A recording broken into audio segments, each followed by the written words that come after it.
C'est l'un des points noirs de l'eau potable dans les Landes.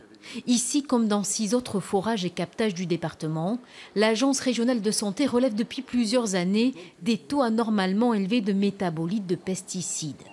Pas de risque, dit-on, pour la santé, mais il fallait agir vite. Le SIDEC a donc choisi la méthode curative. Ces énormes filtres à charbon mobile, coût de l'opération 700 000 € et 300 000 € par an de fonctionnement.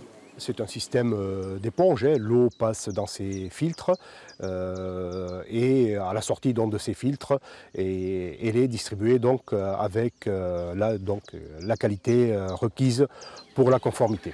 Montrer du doigt la culture intensive du maïs dans le département. Les agriculteurs sont donc invités à changer leurs pratiques pour préserver à long terme les ressources en eau potable.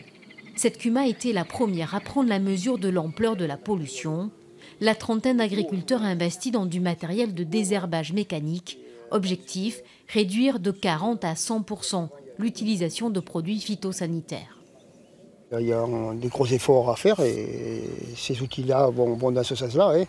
Il faut se dire que nous, agriculteurs, on est les premiers consommateurs aussi, donc on est concernés par ce problème-là et on va dans ce sens-là, la réduction des produits phyto pour améliorer la qualité des eaux que l'on boit.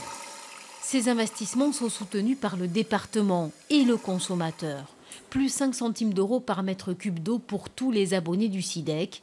Cette association de consommateurs vient de remettre une pétition de plus de 3300 signatures à la préfecture.